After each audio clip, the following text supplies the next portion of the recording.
Ada banyak nama tempat dari nama Indian names seperti Minnesota, Massachusetts, Iowa, Ohio. Semua itu suku orang asli Amerika. Dan tempat-tempat sudah ada nama sebelum orang dari Inggris dan dari Eropa masuk ke Amerika. Dan alhamdulillah the names are still there to remind us, mengingatkan kami bagaimana penting orang India, American Indians are in the United States. Jadi apapun, so many names are from Indians. Ini sebuah dialog budaya yang membuka cakrawala baru di Majelis Ma'iyah. Saat berbincang dengan Cak Nun, Profesor Anne Rasmussen atau yang akrab disebut Bu N oleh Cak Nun mengulas bagaimana sebuah nama menyimpan memori kolektif sebuah bangsa, ya, diulang ya, memori kolektif sebuah bangsa. Beliau menceritakan bahwa jauh sebelum orang-orang Eropa datang, tanah Amerika sudah memiliki identitas dari suku asli Indian.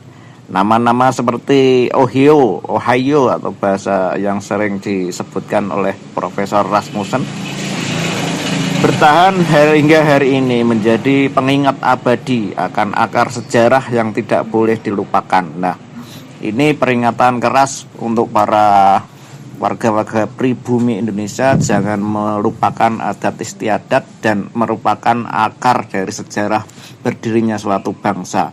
Ini suatu pemikiran berharga dan pesan yang sangat fundamental dari Ibu Anne Rasmussen.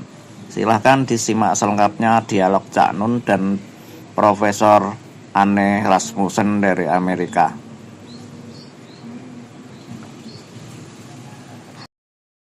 Dengan saran Anda tadi. Saya di Indonesia sampai tanggal 6 Juli. Oh, masih lama. Masih oke. Yes. Ya, berarti kita masih akan ada interaksi lebih lanjut, termasuk Bu N terbuka untuk workshop, untuk seminar atau speech ya, apapun di kampus-kampus atau di kampung-kampung, it's okay. Yeah, di mana tidak ada masalah. Karena Indonesia ini kan kampus dan kampung gitu kan. Yeah.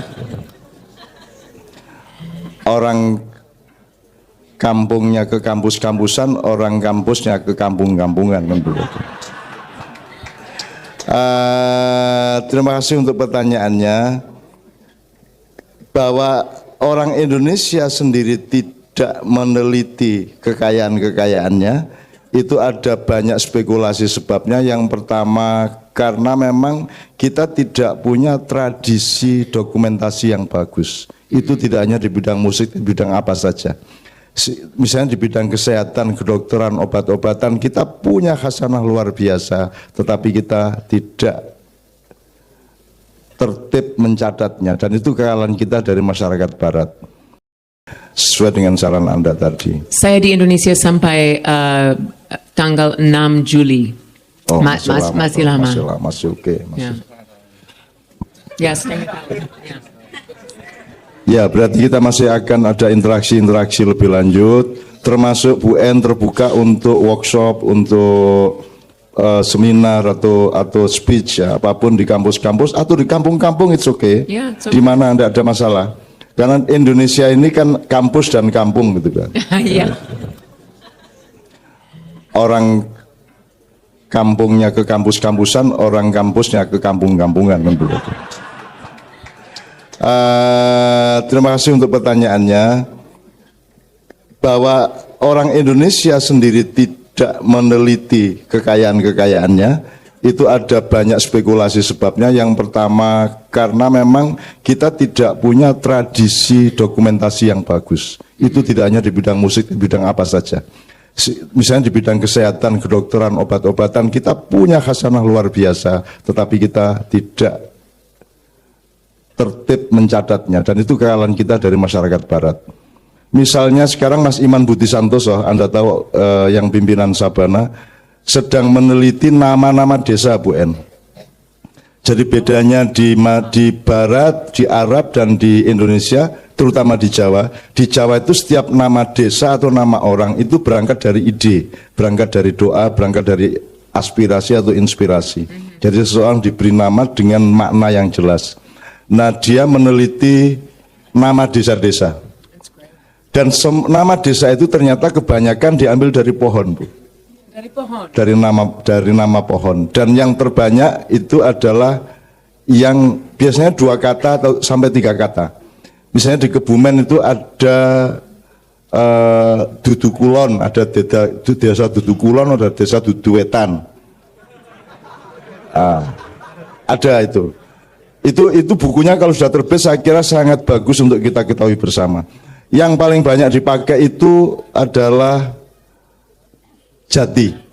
Jadi pohon jati itu pohon utama, terutama bagi orang Jawa, karena dia juga secara epistemologi dia mengandung kata yang sangat filosofis bagi orang Jawa, yaitu jati. Jati means the real, sejati means the real truth, ya, the real of you, that's sejati ning menungso. Jadi jati ngaleh, jati warna, kata jati ini dipakai sangat banyak desa. Nomor 2 Mojopahit, Mojongapit, Mojo.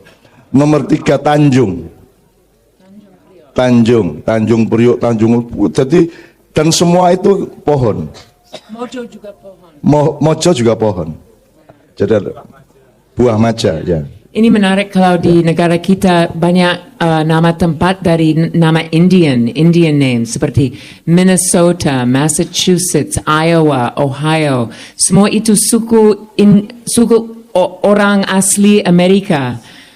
Dan tempat-tempat sudah ada nama sebelum orang dari Inggris dan dari Eropa masuk ke Amerika. Dan alhamdulillah the names are still there to remind us, mengingatkan kami bagaimana penting orang India, American Indians are in the United States.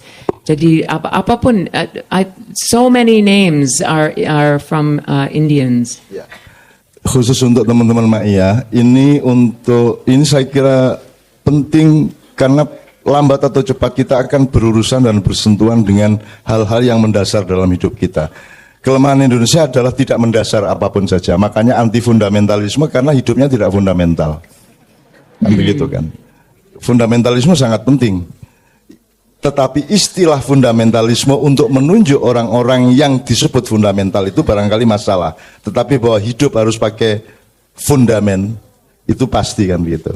Nah, di Indonesia untuk pohon tadi Bu ya, pohon itu sekarang kalau saya kaitkan dengan Islam, untuk ingatan teman-teman ya, di Al-Quran itu Allah kalau menggambarkan sesuatu, misalnya kalimat yang baik, hidup yang baik, keadaan yang baik atau apapun saja, negara, pembangunan, keluarga, selalu modelnya adalah atau acuannya, marjaknya adalah reference, main reference-nya adalah pohon. Ya, wa mathalu kalimatin thayyibatin kasyajaratin thayyibatin atluha tsabit wa faruha fis sama. Jadi pohon itu menjadi contoh soal kalau ingin bikin sesuatu, apa itu partai politik, apa aransemen musik atau apapun saja, tirulah pohon kan begitu. Nah, pohon itu adalah gambaran mengenai kebaikan, keindahan, kebenaran yang menyatu. Jadi pohon itu selalu hidup bersama dengan lain-lainnya dan biasanya di satu lingkar di mana pohon-pohon itu hidup namanya kebun. Kan begitu? Kebun. Hidup ini adalah kebun. Kebun itu bahasa Arabnya jannah. Jadi surga itu adalah kebun sebenarnya. Jadi kalau Anda ingin masuk surga, berkebun. Loh, cepat loh ya. Lagi tenanan iki. Maksud saya membangun kehidupan dengan kebersamaan pohon yang bermacam-macam, bunga yang bermacam-macam di satu kebun. Dan surga itu jannah. Nanti Pak Muzamil tolong dicaretin yang harus dicari kitab kuningnya ya. Karena soal jannah, soal sajaroh segala macam. Sejarah itu dari kata sajaroh. Sajaroh artinya pohon. Jadi manusia itu hidup di dalam ide sejarah. di dalam ide sajarah atau ide pohon. Makanya kalau orang gambar nasab kan pasti pakai pohon. Ya, Mas Helmi. Mas Helmi turunan Rasulullah, misalnya Mas Helminya entah di mana, terus nanti ada, ben iki, sampai akarnya Rasulullah kan begitu. Sajaratun nasab. Jadi itu pohon silsilah atau keturunan. Jadi teman-teman sekalian, ini nyecil-nyecil saja. Soal kepemimpinan tadi juga kita cicil. Terima kasih Bu En untuk sejumlah informasinya. Ada banyak pertanyaan mengenai Trump dan Amerika, dan saya kira ini pertanyaan sedunia ini Bu En. What is really happen now in this world? Thank you for sharing the Iya. tragedy. Iya, saya kira ini pertanyaan yang harus kita jawab bersama, dan maybe we need some times to answer this. Ya, not just 1-2 years, but maybe 1 decade, 2 decades. Ya, ya. Ngerti tuh aku bisa bahasa Inggris ya aja nih. Rasa ngeremeh-ngeremeh banget tuh ya. Jadi setiap zaman membawa pertanyaan, dan setiap manusia harus menjawab pertanyaan yang dibawa oleh zamannya itu. That is life. Itu berlaku global, nasional, regional, sampai keluargamu, sampai dirimu. Itu selalu tiap hari berhadapan dengan new question that you have to answer. Sometimes you must answer. You know what is different between to have to and must ya, ngerti ya? Oh, ora belajar grammar iki bacan. Ngaku sorop ya. Jadi harus dan wajib dalam bahasa Indonesia ada bedanya. Ada bedanya, harus dan wajib. Kalau wajib itu betul-betul diambil dari acuan yang sangat ketat dari wilayah-wilayah uluhiyah dan rububiyahnya Allah Subhanahu wa taala. Oke, teman sekalian, kalau masih ada pertanyaan kita simpan dulu. Sekarang kita masuk ke nomor Pak Muzamil. Pokoknya catat nanti puncaknya Pak Muzamil akan memberikan legitimasi dan pelantikan. Pelantikan itu dalam bahasa Inggris inauguration. Itu maksudnya pelantikan. Kalau inaugurasi Bu di sini tuh untuk inaugurasi itu apa ya? Acara setelah tamat sekolah, terus ada acara bareng, that is inaugurasi gitu ya. Ya, jadi kalau Ibu bilang inaugurasi itu ingatnya nanti waktu SMA dulu ada inaugurasi. Inaugurasi maksudnya pelantikan, istiqlal ya, istiqlal. Nah, kalau istiqlal itu artinya Habib Rizik ya. Habib Rizik itu. Pokoknya digaduk-gaduk terus sambung-sambung. Soal kepemimpinan saya tambah satu kali lagi sih Mas. Di zaman dulu kepemimpinan itu identifikasi atau kontrol sensor terhadap siapa pemimpin siapa bukan tuh ada pada makmumnya atau umatnya atau rakyatnya, betul enggak Mas?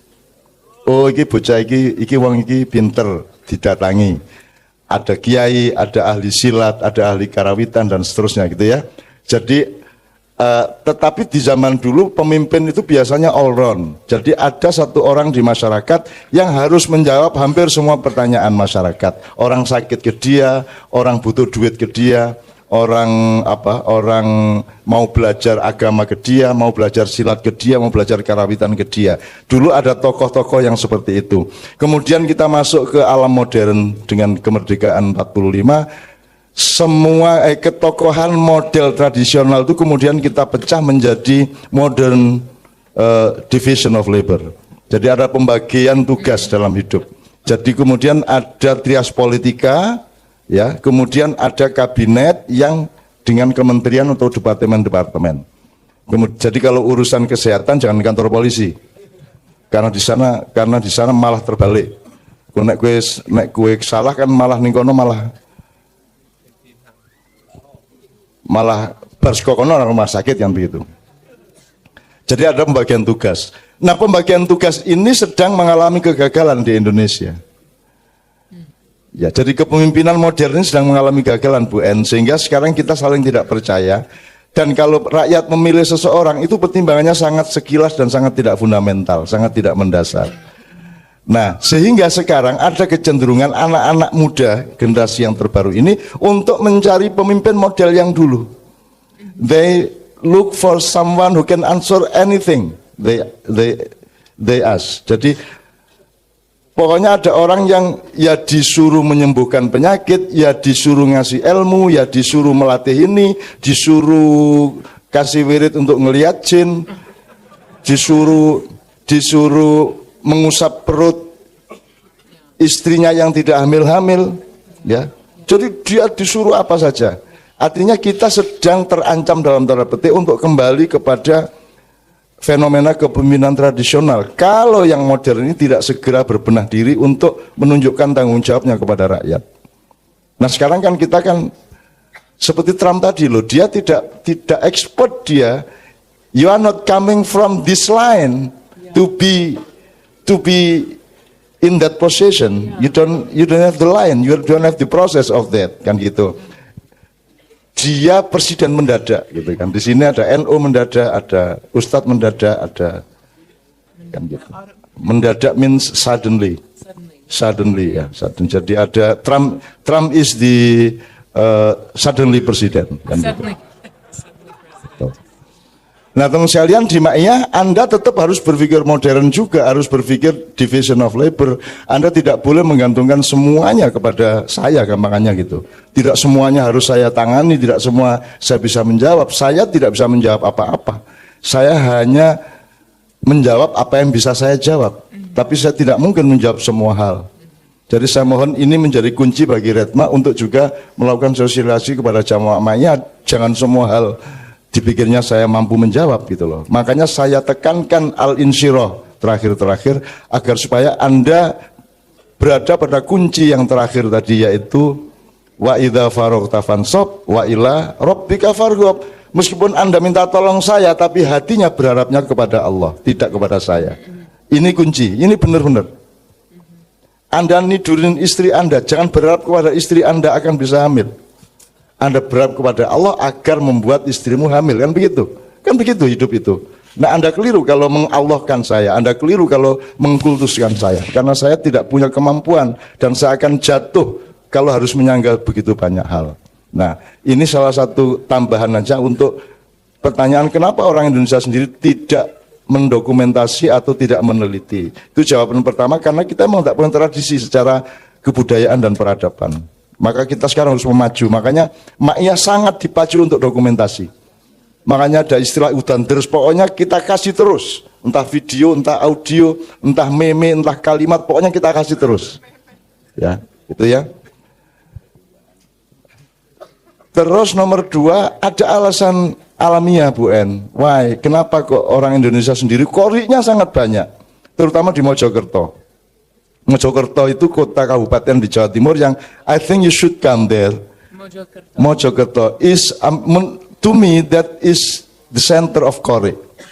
The center of Qori and Qiraah. Of the Qori studying, ya, Qori learning. Karena seluruh Indonesia kalau ada musabaqah tilawatil Quran itu mereka selalu take people from Mojokerto to train or to recite, untuk menjadi qori yang dibayar mahal mewakili daerahnya. Yeah, no, I know. There's ada politik dalam sistem. Oh iya, iya sangat. Iya. Iya. Jadi bahkan di Sulawesi Tengah, Sulawesi Barat, kepala dewan juri, ketua dewan juri musabaqah tilawatil Quran itu setelah mengumumkan juara qiraahnya, tiba-tiba dia harus masuk rumah sakit karena kepalanya jadi gudir. Gudir itu jadi gendur ini. Apa jenenge? Jadi gembur. Ketua jurinya itu gembur, jadi harus masuk rumah sakit. Ternyata karena wakil dari daerah itu di mana lomba berlangsung itu tidak ada yang juara. Jadi ketua dewan jurinya disantet. Dia baru sembuh ketika ada perubahan urutan pemenang. Dikasih juara harapan 2 kayak 3 kayak itu baru sembuh dia. Jadi di sini urusan qiraah itu bisa kesantet.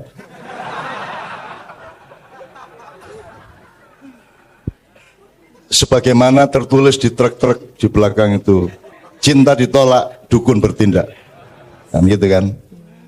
Gitu. Apa meneh? Apa ya? Apa meneh? Kok kue to ngono-ngono kuwi. Oke. Terus ada lagi alasan alamiah begini. Orang yang tiap hari berada di hutan, di daerah duren, dia tidak tertarik sama duren. Ya Mbak ya. Di sini durian. If you are staying in the area of durian, Yeah, you don't want you are not interested to the durian yeah. because sudah kenyang, sudah bosan. Di sini saking pinternya kiroah, sholawat semua beres semua sehingga tidak tertarik untuk take a distance to analyze. Yeah, I think that's common anywhere, di mana saja. Ada pertanyaan begitu tadi pagi diisi, bagaimana get out of your comfort zone. And saya bilang, ini kadang-kadang itu susah get out of your comfort zone waktu di kampung diri sendiri. Seperti saya, di kampung saya tahu ada orang miskin, ada orang lain, ada orang dari Meksiko dan El Salvador yang tinggal di masyarakat saya, dan saya bisa melihat mereka ya kerja di restoran atau di hotel, dan saya selalu bilang I should meet those people. Tetapi kampung saya sedikit jauh dari sini, dan terus ya tugas saya cukup sibuk dan ada urusan family dan harus berbelanja dan harus berenang atau apa saja ya, dan saya lupa ada perbedaan sangat dekat dengan saya, sangat dekat. So it's hard for me to get out of my comfort zone waktu sudah di kampung saja. Tetapi kalau keluar negeri pasti saya sangat beda, saya kurang malu because I can ask anybody. It's easier to be out of your comfort zone kalau jauh dari kebun durian, ya. Kita harus cari apel saja. Tapi saya kira saya mau lanjut, apakah ngomong Bapak itu tentang penelitian, dan ini juga masalah di negara saya juga, dan saya kira di seluruh barat. Oleh karena sekarang kita cari uang dan mau menjadi orang bisnis. So the humanities seperti sejarah, antropologi, sosiologi, musik, sastra dan seterusnya turun dari pemandangan status dalam studi S1 atau dalam profesor. Kalau saya naik tangga di jurusan musik dan ada teman yang naik tangga di jurusan ekonomi, siapa akan cari uang lebih cepat? Pasti ekonomi akan masuk dengan gaji 2 kali buat saya. So bapak saya bilang kalau academia is a calling. Ini dipanggil. Pasti itu satu profesi yang saya sangat cintai, ya. Tetapi it's really a calling. Kalau mau mencari pengetahuan yang suka mengajar, suka belajar terus selama hidupnya, itu seperti panggilan dari jauh, ya. Tidak bisa menolak itu. Tapi kita harus mengakui bahwa humanities turun the economic scale and the scale of prestige oleh karena orang mau cari uang, kalau ikut S3 mau keluar dengan job bagus, ya. So it's definitely itu fenomena cukup besar di Amerika pasti. Terima kasih Bu En. Oke, teman sekalian, sebelum Pak Muzamil, saya ingin nyumbang kunci sedikit kepada Anda yang sudah di Makyan kemarin. Ini mohon Pak Muzamil juga merespon. Saya akan persingkat begini. Jadi Islam itu tidak dimulai dari Iqra. Bukan Iqra diwahyukan kemudian seluruh Quran terus terjadi Islam. Oke, itu juga Islam, tetapi dia tidak pertama kali. Alasannya satu, kalau Islam dimulai dari Iqra, berarti sampai Rasulullah berumur 40 tahun, dia belum Islam. Betul nggak? Berarti nabi-nabi yang lain juga belum Islam. Ya, terus berarti nikahnya Nabi Muhammad juga tidak sah? Tidak sah. Secara Islam. Berarti Nabi Muhammad anak jadah. Nah, ya. Dan seterusnya, dan sangat banyak, dan semua nabi-nabi yang lain juga tidak ada yang nikah secara sah. Oke. Ini kan hancur lebur ini, alasan ini menghancur leburkan pandangan itu. Satu. Kalau ditambah dikit, Rasulullah itu sebelum Iqra dia sudah lulus menjadi manusia kamil, sudah al-amin, dia sudah puncak menjadi manusia yang sangat bisa dipercaya dan mendapat gelar al-amin, itu semacam S3 kemanusiaan yang cum laude. Dia mesti nguyoi. Oh, madang. Oh. Oke. Alasan yang kedua, apakah mungkin Allah menciptakan sesuatu yang tidak bersifat Islam? Apa ana Gusti Allah nggawe barang sing dudu Islam? Kan yang bukan Islam kan yang apa? Yang kufur, yang syirik, yang kan gitu ya. Apa mungkin Allah menciptakan sesuatu yang sifatnya tidak Islam? Islam itu maksud saya sesuatu proses yang membuat pelakunya itu sampai kembali kepada Allah. Dari innalillahi menjadi ilaihi rajiun. Gitu ya, jelas ya. Apa mungkin Allah menciptakan sesuatu yang tidak Islam? Islam itu nanti Pak Muzamil tolong jelaskan. Kata sin lam mim itu punya 16 fundamen dalam nahwu sorof kalau tidak salah. 16 fundamen. Ada salama, saluma, ada silmun, ada salama, ada salima, ada macam-macam, ada 16. Sulam, ada 16 kemungkinan dasarnya. Berarti variabelnya bisa berpuluh-puluh atau bahkan beratus-ratus. Jadi teman-teman sekalian, Islam itu tidak dimulai dari Iqra. Iqra adalah awal dari kesempurnaan Islam. Kesempurnaan secara alam, secara natural sudah sempurna sejak sebelumnya. Begitu Allah bilang kun, dia sudah sempurna. Tidak saya perpanjang ya. Kemudian kesempurnaan secara kebudayaan sudah pernah sempurna. Misalnya di zaman pemerintahan Yusuf, di zaman pemerintahan Sulaiman dan Daud, dia sudah sempurna Islamnya. Jadi tidak benar bahwa Islam dimulai Iqra. Ya, oke. Terus kalau gitu dimulai dari mana? Apa dimulai dari Nabi Adam? Wa 'allama Adamal asma'a kullaha tsumma 'aradahum 'alal malaikah. Enggak. Singkat kata, pertanyaan saya tadi, semua yang diciptakan Allah adalah satu sistem, satu metabolisme, satu organisme, satu tata nilai, satu tata proses, satu tata kelola yang membuat ilaihi rajiun. Semua itu nanti akan kembali kepada Allah. Apa saja? Apa saja, materi maupun rohani. Ya, pohon atau laut, darat atau pohon atau apapun saja. Jadi teman-teman sekalian, kalau saya, Islam itu begitu Allah menciptakan sesuatu itu Islam yang diciptakan. Karena Anda tahu toh, kalau alam kan 100% taat kepada Tuhan. Berputarnya bumi mengelilingi matahari, bulan mengelilingi bumi, dan semua sistem rotasi galaksi dan alam semesta ini semua bersifat menyelamatkan supaya pada akhirnya kembali bertauhid kepada Allah. Kan begitu. Jadi Islam dimulai dari apa kalau gitu? Kata pertama sehingga Islam dimulai itu apa? Kun. Nah Pak Muzamil tolong dalam nahwu sorof. Selama ini terjemahnya kan Pak, innama amruhu idza arada syai'an ayyaqula lahu kun fayakun. Terjemahnya jadilah. Jadi maka jadilah. Benar nggak ini? Jadilah itu berarti past tense, past present tense atau past continuous tense atau what? Kunnya amar, yakun, iya, yakun itu berarti apa tense apa dia?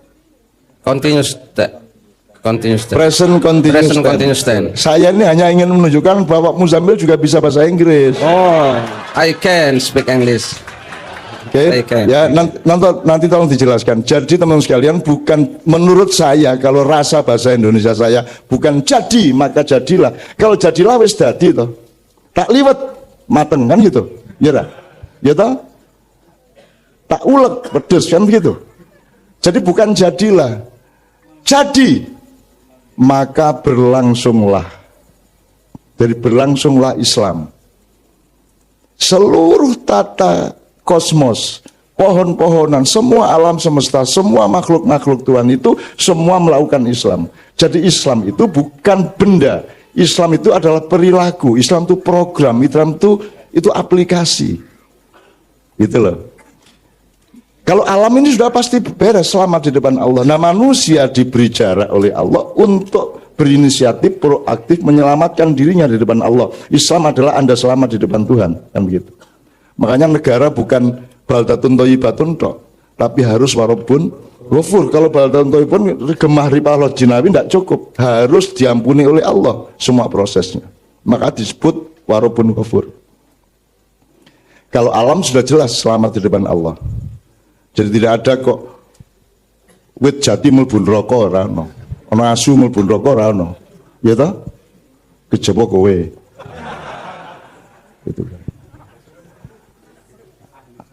Nek kowe ya berarti aku ya kan gitu. Jadi maksud saya teman-teman sekalian, semua yang diciptakan Allah itu namanya Islam. Islam is adverb to liberate, to save. Ya, to save. Jadi everything. Kalau alam sudah jelas dia diselamatkan oleh Allah sejak awal. Nah, maka berlangsunglah Islam. Kalau Allah mengatakan aku ciptakan alam semesta dan seterusnya dalam 6 hari. Kamu pikir 6 hari itu dulu gitu? Biar terus baru itu hari ke-7, ke-8, saiki hari kesekian triliun gitu. Nek prasaku rasa iki masih dalam rangka 6 hari tadi. Bisa jadi sekarang ini hari ke-6-nya Allah. Bisa jadi hari ke-5, muka-muka sih hari kedua. Jadi sesuai gitu. Sesuai gitu. Jadi seduawa gitu. Bahwa ini zaman akhir, ya akhir itu kan relatif ya. Ukurannya berapa, skalanya berapa kan relatif. Karena pengetahuan kita mengenai waktu dan mengenai waktunya Allah juga sangat relatif. Jadi teman-teman sekalian,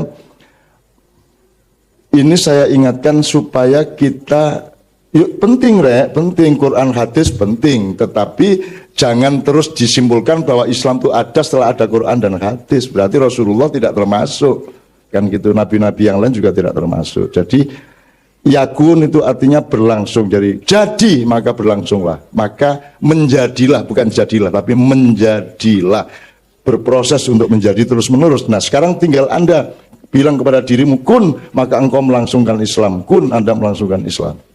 Bukan wis dadi, sedang diproses untuk selalu menjadi. Nah banyak terjemahan-terjemahan yang tanpa nuansa, misalnya Allahu Akbar bukan Allah Maha Besar, Allah yang Maha lebih besar. Karena kata Akbar itu tidak untuk Allahnya sendiri, tetapi untuk perasaan kita bahwa kita harus selalu menemukan, kita akan selalu menemukan bahwa Allah itu lebih besar lagi, lebih dahsyat lagi, wah jos tenan, wah edian tenan itu. Akbar, jadi bukan kabir tapi akbar. Jadi tiap hari kita menemukan betapa lebih besarnya Allah kan gitu. Itulah sebabnya maka sekarang banyak takbir. Pak bis bareng takbir tak hitung ping 32. Ya Allah nganti kesel. Ya Allah susu polusi gini caranya gitu loh. Karena takbir tidak pakai fundamen, takbir dengan niat untuk bermusuhan, kan gitu. Kita takbir untuk menemukan betapa indahnya Allah menciptakan alam ini. Ya Allah takbir. Minimum lihat arek-arek liwat, set. Takbir, Allahu Akbar, Allah. Terus semua yang di toko-toko pada keluar, di takbirin.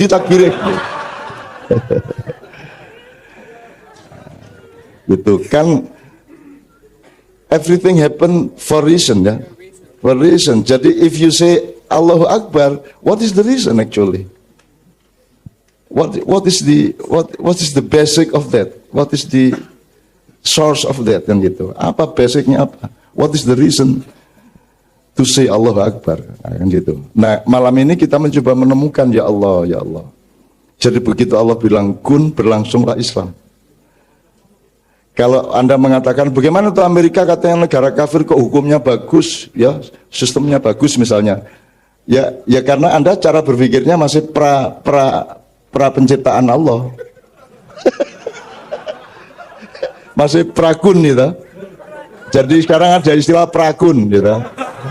Cara berpikirmu saya prakun, begitu kun itu Islam berlangsung. Jadi kalau ada sistem hukum yang bagus, rakyat terlindungi, orang-orang semua bersilaturahmi dengan baik, peace each other, that is Islam.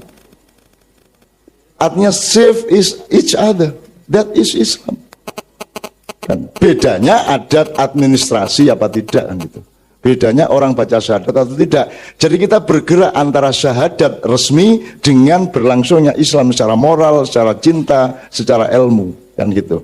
Nah, Anda milih yang mana? Jangan disuruh milih. Yang benar itu yang penting bersyahadat dan sholat beribadah ataukah kelakuan baik. Ya jangan milih. Itu bukan dua yang dipilih. Itu kedua-duanya sesuatu yang tidak bisa dipisahkan. Tidak mungkin Anda sholat tapi berkelakuan buruk. Berarti bohong sholatmu, kan begitu. Tidak mungkin kamu berkelakuan baik tapi kamu tidak sholat, berarti belum sempurna logika sholat, belum sempurna logika kelakuanmu, kan begitu. Kan Anda sholat kan tidak hanya karena Allah nyuruh, tapi karena Anda sendiri punya kesadaran. Masa saya tidak terima kasih sama Tuhan, mau cuma 5 kali sehari aja. Anda kan boleh aku tambahi sholat itu. Ya Allah, kalau engkau membolehkan aku sholat subuh 25 rakaat, tapi karena engkau haramkan ya sudah 2 aja, tidak apa-apa.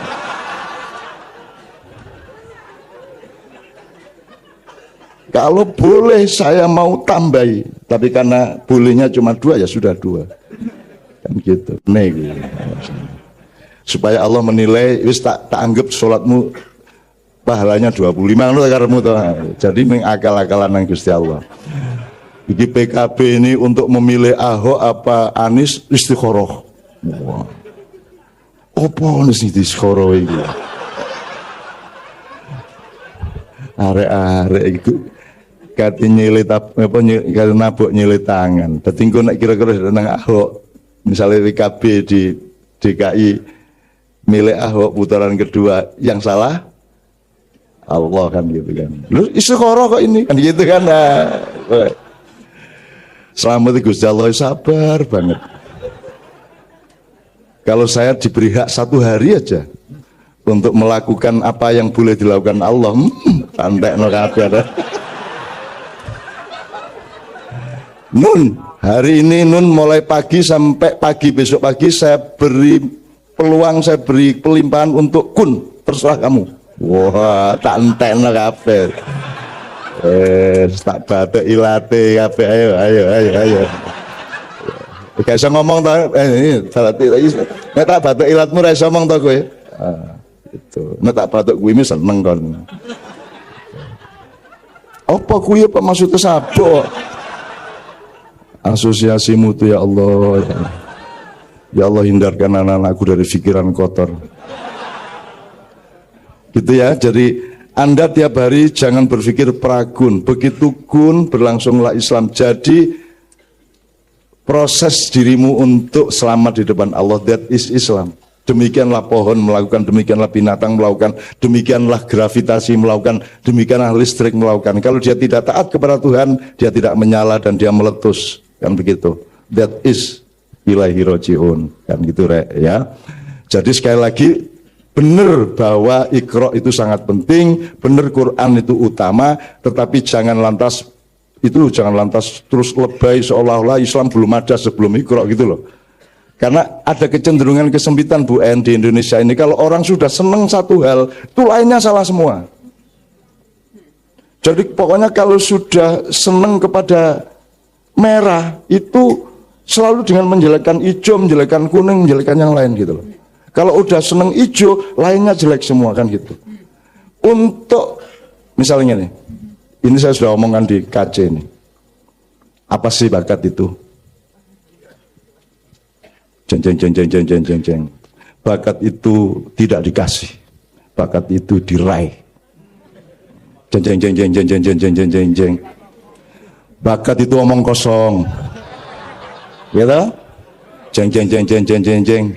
Sebenarnya bakat adalah bahwa kita tidak pernah menyerah. Lho nek tidak pernah menyerah itu jenenge tekad. Duduk bakat. Piye. Jadi untuk meneguhkan tekad dia harus menghancurkan bakat. Betul enggak? Lo mbak, ndak usah mbok, bakat itu dipahami, bakat itu adalah kecenderungan alamiah setiap orang. Ada yang bisa main ini, mbok saya, mbok modaro, kursus ini ndak akan bisa.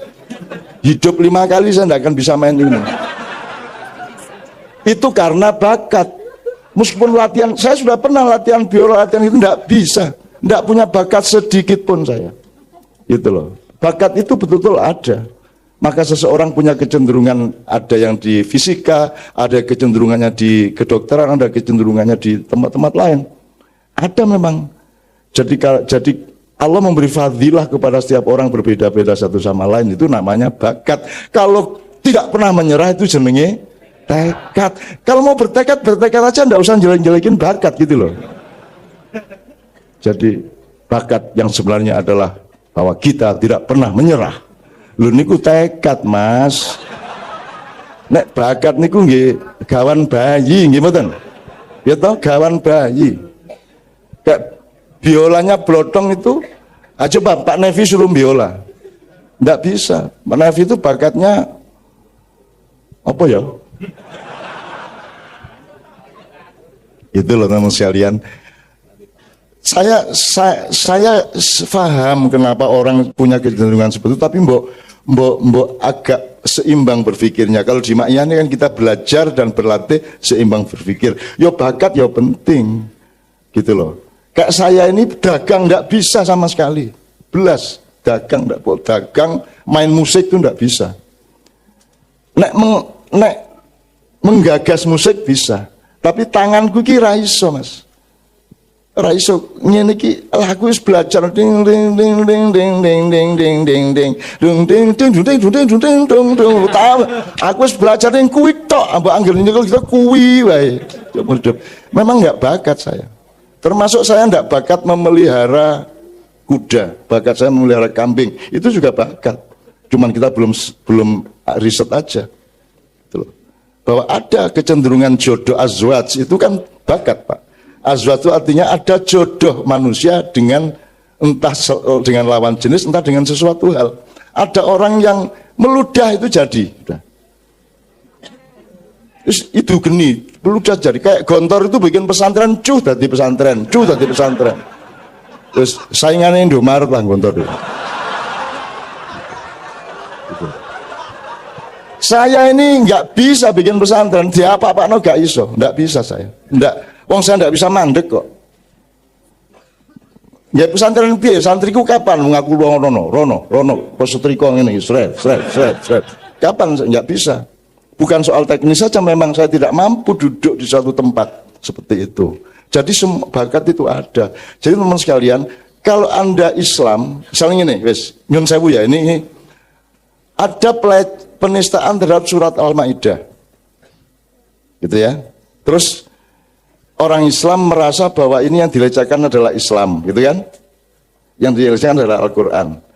Ini Al-Maidah, ini Quran. Quran ini punya siapa ini? Punya Allah. Terus yang menistakan ini punya Tuhan enggak? Tuhannya sama enggak? Oh, jadi dia menistakan Tuhannya sendiri? Iya ceritanya. Lu kan Tuhannya kan sama toh? Yang bikin surat Al-Maidah sama, yang mengajak surat Al-Maidah Tuhannya sama. Jadi yang dilecehkan ini umat Islam apa Tuhan? Oh, jadi yang menistakan ini menistakan Tuhannya sendiri, gitu. Kalau gitu siapa yang paling dinistakan? Orang Islam, apa agama Islam apa Tuhan? Tuhan. Ya kalau gitu urusannya dia sama Tuhan loh kalau gitu. Nomor 1 loh. Betul enggak? Ini saya tidak mengatakan soal hukum, soal politik. Ini cuma cara berpikir, teman sekalian. Gitu loh. Apalagi kalau diperlebar, penistaan Quran itu sama dengan penistaan Pancasila apa tidak? Relevan enggak? Kalau kamu mengejek Quran berarti kamu mengejek Pancasila. Gitu? Kalau kamu mengejek Pancasila, kamu mengejek bangsa Indonesia enggak? Lah iya. Kenapa sesama bangsa Indonesia kita bertengkar, yang satu mengejek, yang satu diejek, padahal yang diejek bareng-bareng, yaitu bangsa Indonesia. Orang cedak atau gini Indonesia ini, gitu loh. Oke, tidak ada masalah dengan semua itu. Artinya kita dengan sabar, arif, dan terus sampai hari ini saya masih Muhammad Gandhi loh, masih Mahatma Gandhi maksud saya. Artinya saya masih berdiri di tengah, saya masih bersikap searif-arifnya, selembut-lembutnya kepada semua pihak. Sampai hari ini saya masih seperti itu. Tapi jangan diseret-seret untuk bersikap yang berbeda. Karena engkau beri alasan yang sah untuk bersikap berbeda. Jadi kalau ada orang menghina benar, pada suatu hari saya akan membela yang benar-benar dihina ini. Jadi kalau ada yang menghina dan dihina, pasti saya membela yang dihina. Kalau ada yang dihancurkan, saya akan membela yang dihancurkan. Kalau ada yang lemah, saya pasti ada di yang lemah itu. Dan sekarang saya masih di tengah-tengah. Saya belum miring ke yang kuat maupun yang lemah.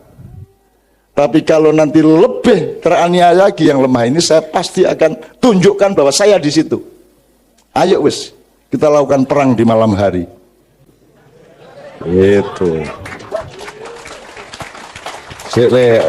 Pak Muzamil tolong jelaskan perang di malam hari loh ya. Tolong dimaknai, tolong ditafsirkan bareng-bareng nanti di kelompok-kelompok. Apa? Harbul Laila. Harbul Laila apa ya? Lailatul Harbul Laila. Harbul Laila. Jadi perang di malam hari. Jadi perang di malam hari itu ngerti maknanya toh? Kita ketembak, tidak tahu siapa yang menembak. Jadi kalau engkau menembak juga jangan ada yang tahu bahwa kau yang menembak, kan itu malam hari namanya. Jadi sekarang ini Anda harus mencari kemampuan untuk sabda Rasulullah ini perang di malam hari sekarang ini. Itu kata Pak Muzamil. Oke, sekarang tepuk tangan untuk beliau Pak Muzamil. Saya persilakan. Bu M, are you okay here?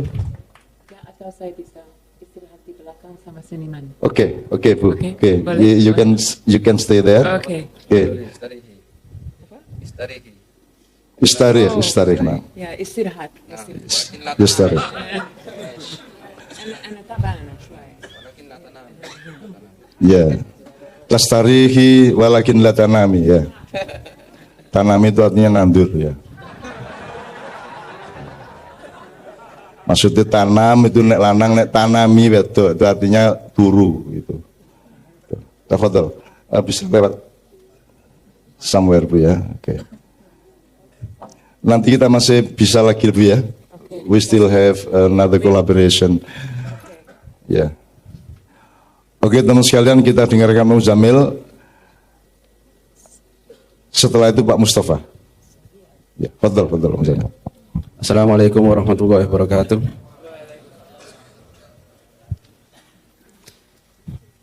Ini saya dikasih lapangan yang sangat luas sekali ini. Jadi disuruh bicara, tapi ini sebenarnya saya mau suruh bicara apa, saya sudah nggak tahu juga ini.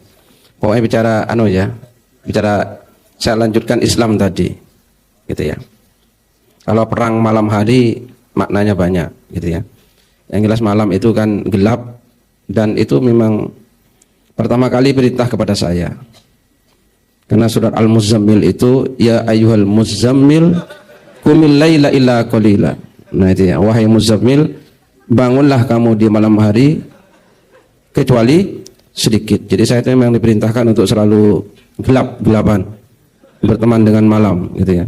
Qumil laila illa qalila. Bangunlah kamu al-laila di malam hari illa qalila, kecuali sedikit, kecuali berarti banyak bangunnya.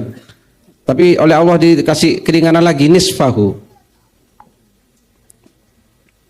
atau separuh malam, auzid alaihi, atau tambahi, ya, warattilil Qur'an tartila, dan seterusnya, dan tartillah Quran. Maka saya itu, tugas saya sebenarnya hanya itu, ya, sesuai dengan nama saya. Jadi supaya apa, tombok hati itu loh, zikir wengi ingkang suwe, terus bangun malam. Oh nama Pak, bukan zikir wengi ingkang suwe, zikir terus tangi wengi apa Pak? Ya bangun malam lah, banyak bangun malam. Maka alhamdulillah ini saya sekarang sudah bangun malam, jadi saya sudah melaksanakan tugas ini. Jadi begini teman-teman semua, ya. Sekarang ini begini. Ada dua kiai yang kontras sekarang ini, ada 2 kiai yang kontras. Gitu ya. Ada kiai yang sekarang ini sedang bangkit keberaniannya, gitu ya. Karena dia yakin bahwa ini akan ada pertarungan dan yakin bahwa itu akan menang, gitu ya. Itu dari Yogyakarta ke barat, gitu ya. Saya sudah ke sana kemarin, pokoknya lihat perang menang, gitu ya. Karena katanya sudah ketemu Kanjeng Nabi Muhammad Shallallahu Alaihi Wasallam. Tapi saya ketemu kiai lain yang sekarang sedang ketakutan, dan ini kiai sepuh. Katanya dia, saya tidak pernah takut seperti sekarang. Nah, ini saya takut katanya. Nah, berarti kalau ini kita bicara dalam konteks Islam tadi, jadi ini Islam sedang terancam, gitu ya. Islam sedang terancam situasinya sekarang. Jadi satu sisi ada orang yang super berani, gitu ya. Ini juga bahaya, ya kan? Ada orang yang sekarang sangat ketakutan dengan situasi ini. Jadi sangat takut, sangat mencekam. Padahal dia ini sudah sepuh, ulama paling sepuh di Indonesia. Ulama paling sepuh di Indonesia.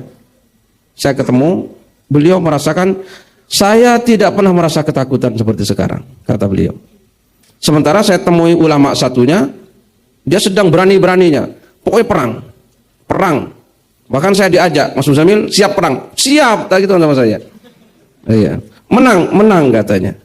Dan dia mengatakan ketemu Rasulullah Muhammad SAW. Sementara yang satunya sedang ketakutan.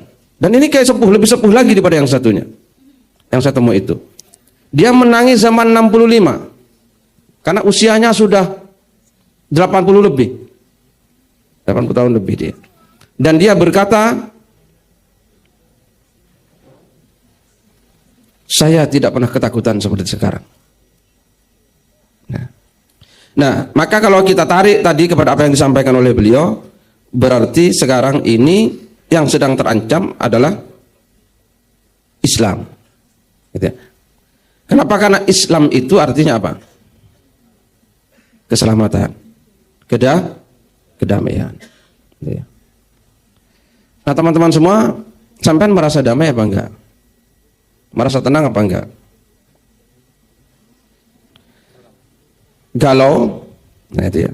Nah ini berarti kalau sampean merasa tidak tenang, merasa gelisah, merasa khawatir, merasa takut, berarti sampean belum Islam. Gitu ya. Karena Islam itu kedamaian. Artinya kalau orang merasa damai, maka orang itu Islam. Maka Ma'iyah punya solusi. Ma'iyah punya solusi. Gitu ya. Segitiga cinta itu. Gitu ya. Segitiga cinta. Jadi begini. Kalau ini gini.